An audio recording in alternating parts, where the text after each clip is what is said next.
Hello, it's me. It's Anowski. Thank you so much for watching, and thanks if you actually watched my first video. I didn't think that the YouTube algorithm would already show it to anyone, so yeah, thanks if you watched it.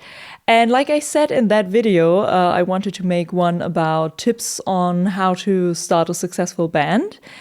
And in case you're wondering now, okay, who is she? Why should I listen to her? Well, you don't have to. I'm just a person on the internet.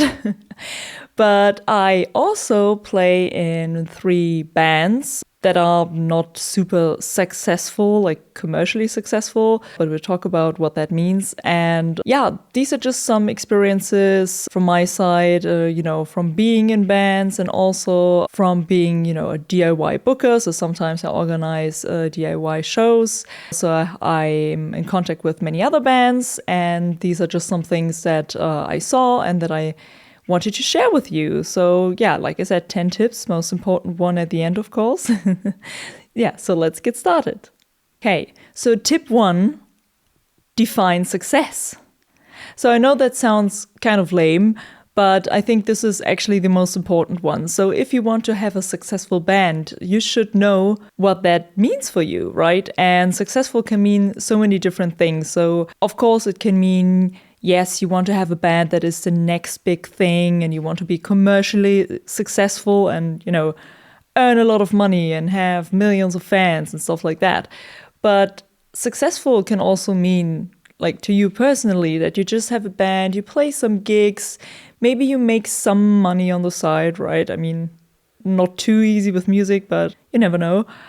But, you're not after that big commercial success. You just want to play some shows. You want to record an album, make some music. And that can also count as success for you. Or even less, you can say, well, for me, a band is successful if, I can have my band rehearsal once a week. It's really stress-free. We just play together from time to time, and we just have this band for years to come where we can just, enjoy our hobby together.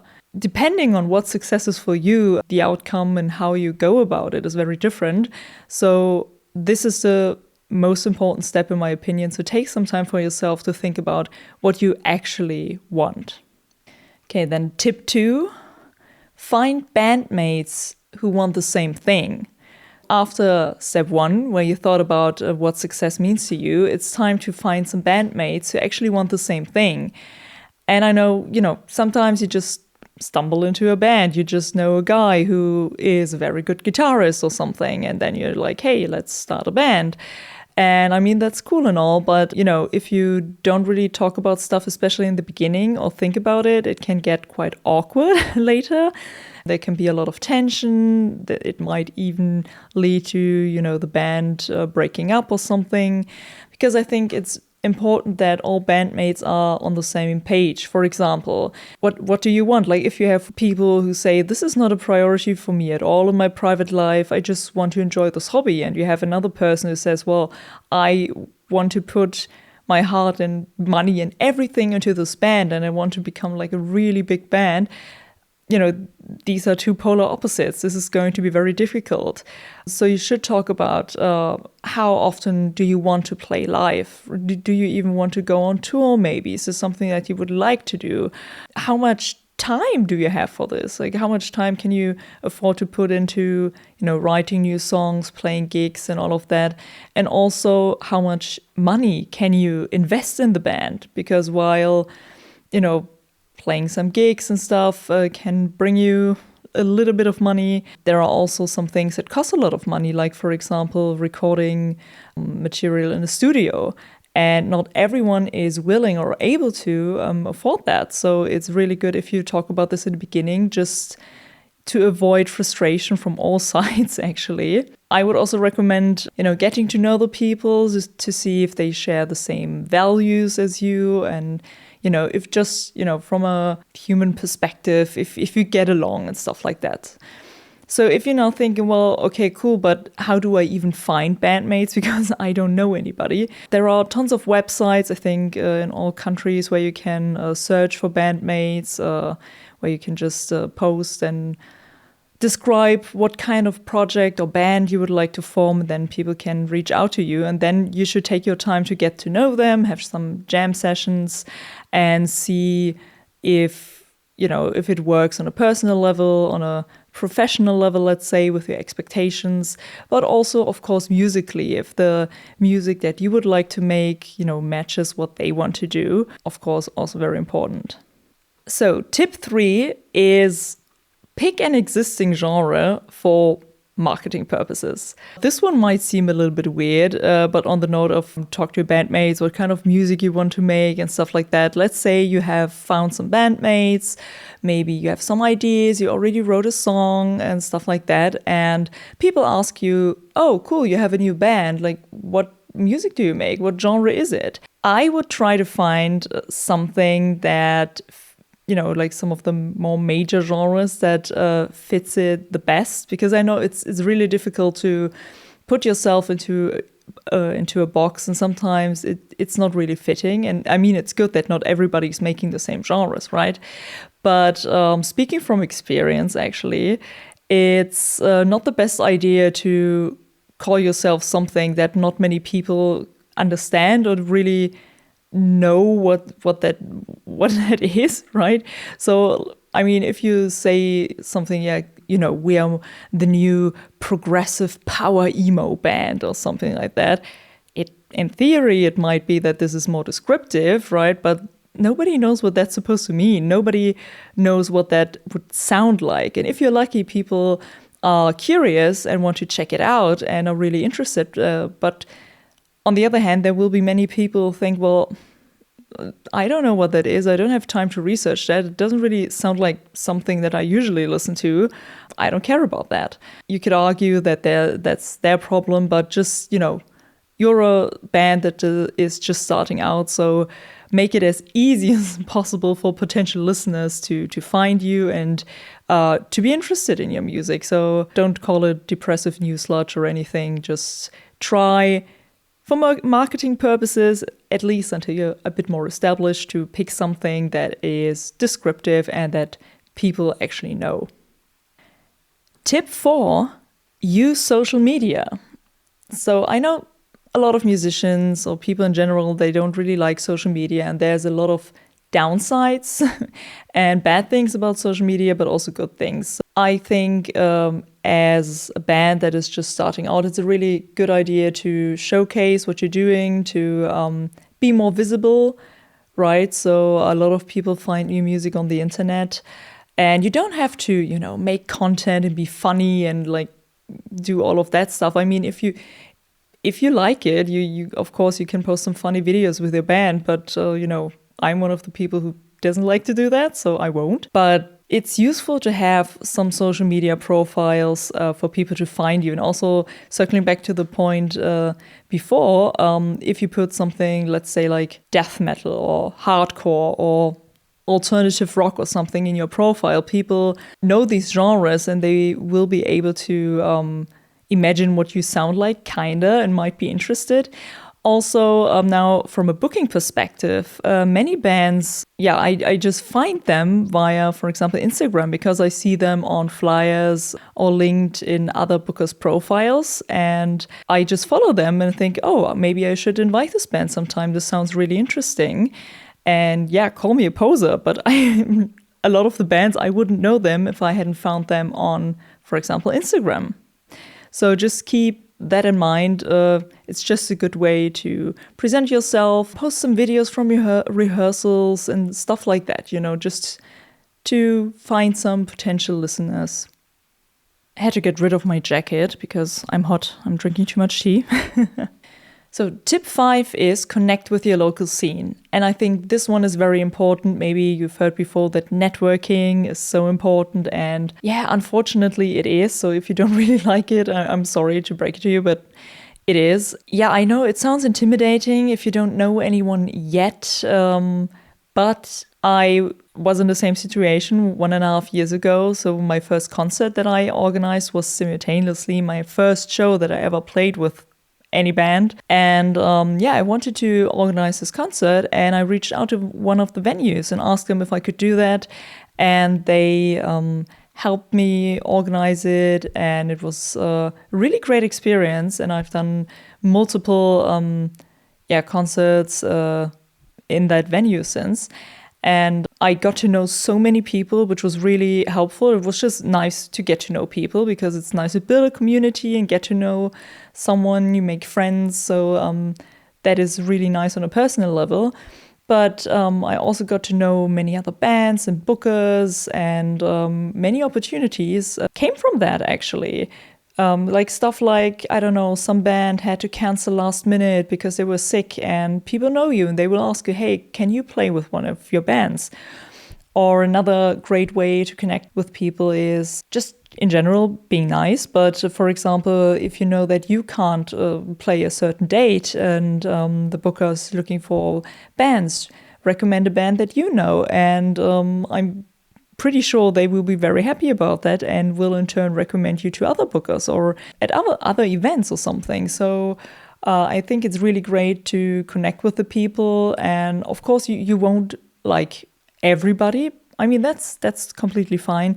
But just try to connect with the people around you, with your community. And yeah, it's really beneficial for everyone, I think. So the next tip 6, be easy to work with.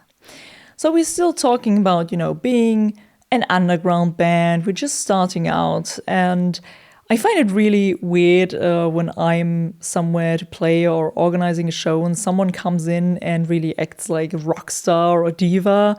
I think some people are just like that, it's just a personality. But sometimes I'm wondering if that's some kind of fake it till you make it bullshit, and don't do that.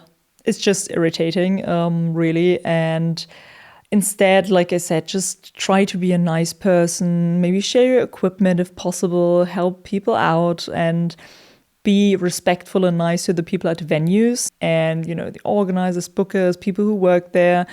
And especially if it's a DIY show and none of the people they get paid, don't be a dick. And most importantly, actually, the person that you should be the nicest to, I think, is the person responsible for the sound. You should really try not to make the sound person your enemy, because if they want, they can make you sound like shit. And yeah, sometimes I know people can be a little bit eccentric maybe, but still try to be nice. Try not to act like you know more than them. They know what they're doing, and just leave them be.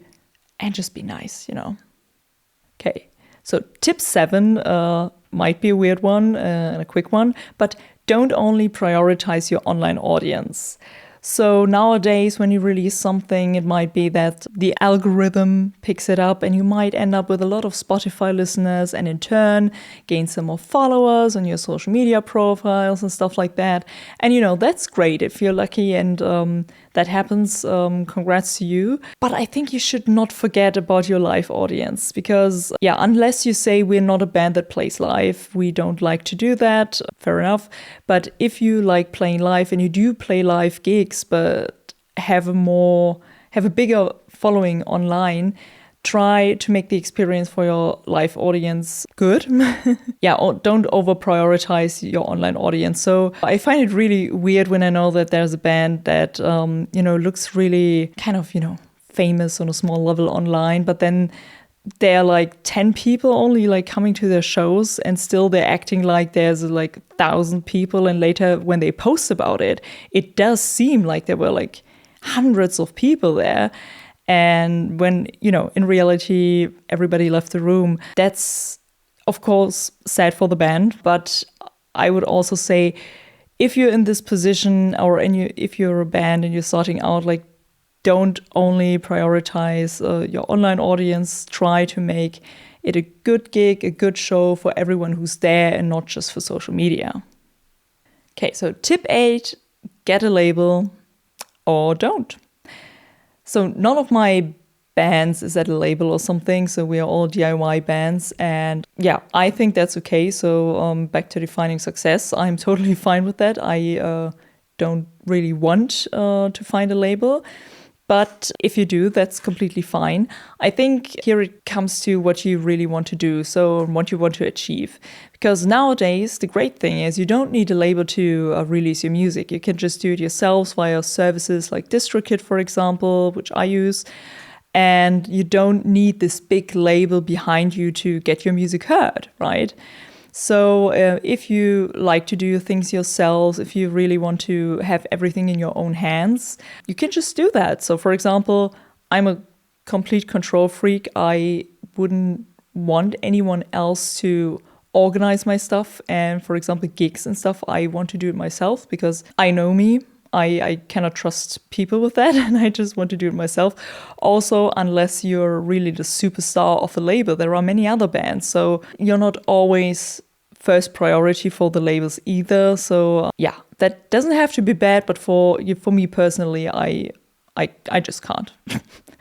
But if you say, well, I don't want to take care of this. I just want to make music. If someone else does the booking, whatever it is, I'm fine with that. That's totally valid, and that would be a valid point or a valid reason to try and find a label. Also, of course, labels have connections. They can get you into gigs that you wouldn't have a chance as an independent band normally, like some festivals, for example, and stuff like that.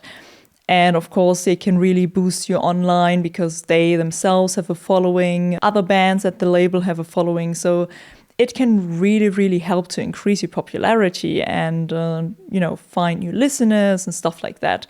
So I'm not trying to deny that in any way. But I think there are contracts. It becomes more professional. And I think for some people that really makes sense.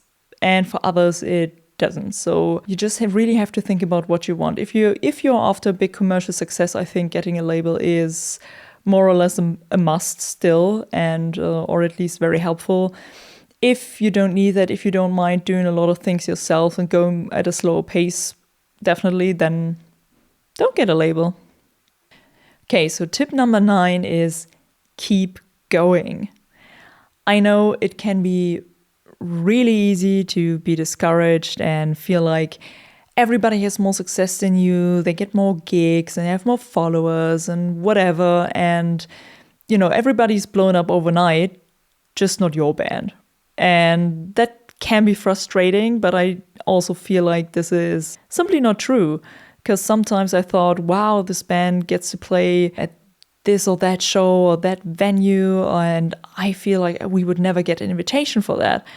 And, then I find out that this band has been playing shows for over 10 years, while we were just, playing gigs for 1.5 years. So that's not really comparable. And then it makes much more sense if I see how much effort they put into that and they really earned it, right?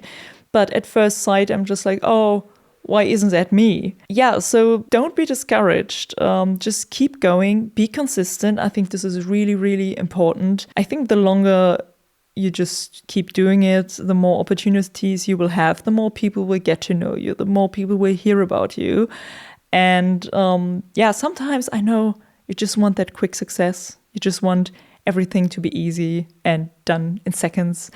But that's not life. So don't be discouraged and just keep going. Final tip, tip 10, have fun. Sounds pretty lame, but if you don't have fun, people will be able to tell, right? So even if you're on stage, you're putting on a show, smiling and everything, people will probably be able to tell if you're not having fun, and they won't like it, right? Yeah, if you're just making music to be famous and become successful and famous and all of that, people will be able to tell. And honestly, if you don't have fun, like, what's the point? You might as well go home, do your taxes, clean your house or something that is equally fun. I would say just don't get too caught up with that idea of becoming famous for, just being famous. Because I strongly believe that if you have fun, it's also way easier to be creative and create new music. And, in the end, what you're doing is about other people enjoying your music and what you created and, what kind of emotions and creativity you put into those songs, right? If you if you don't even have fun making it, like, why should I have fun listening to it? Yeah, have fun. Don't be discouraged. Just keep doing what you're doing. Be creative. And yeah, you never know what will happen, right? Okay, so these were my 10 tips on how to start a successful band from, personal experience. And I hope this is helpful to you. If you have any questions, leave them in the comments. Also, would you agree? Do you think this was a lot of bullshit? Also, tell me down below in the comments and we can have a discussion and hopefully help each other out and share some personal experience or something. Because, of course, there is more than one way to have a successful band, whatever that means to you. So, yeah, let's just all make music and try our best, I guess. Bye! Who's the bonus cat? Look who's here, it's Chico. Chico. He loves